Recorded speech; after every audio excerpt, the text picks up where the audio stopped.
En lien avec la pandémie Covid-19, après réflexion, nous avons décidé de proposer quelques équipements que nous essayons de réaliser vraiment en accéléré.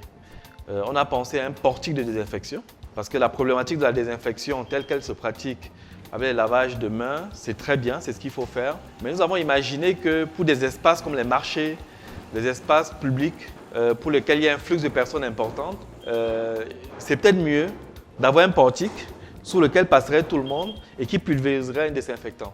Nous avons aussi fabriqué un autoclave. Un autoclave parce que nous imaginons bien que dans les milieux hospitaliers, il y aura beaucoup de problèmes de désinfection. On a beaucoup d'équipements qu'on doit malheureusement devoir réutiliser. Et pour le personnel de santé qui est vraiment en première ligne, il faut beaucoup d'outils de désinfection. Le premier prototype aussi est très avancé. Et puis il y a le respirateur. Déjà, avant même le Covid, pour la couveuse néonatale, nous pensions à avoir une version de couveuse qui puisse gérer les détresses respiratoires qui arrivent souvent chez les nourrissons prématurés. Donc nous travaillons déjà sur le processus de réanimation.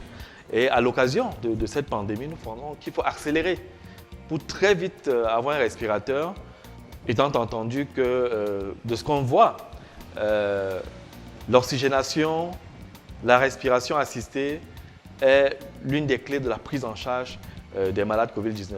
Ici, nous avons un prototype de respirateur artificiel qui nous donne la possibilité de régler 3 paramètres, le volume d'air aspiré, la vitesse respiratoire et puis la fréquence respiratoire. Donc à partir d'une tablette, le médecin peut également monitorer à distance le respirateur artificiel et contrôler les paramètres vitaux du patient. Alors, nous avons décidé de suspendre nos activités usuelles de fabrication de couveuses notamment pour se concentrer sur le Covid seulement le 22, c'est-à-dire ça fait environ 2 semaines. Nous avons travaillé 2 semaines à notre petite équipe de 7 personnes dans un contexte où il fallait se contenter des matériaux disponibles sur le marché. Et je pense qu'avec ce petit laps de temps, on a fait du chemin.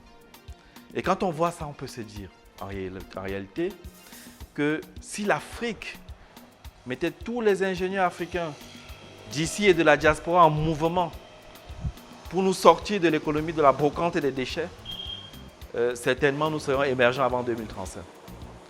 Nous avons un potentiel fou. Il reste aux Africains à faire confiance aux Africains.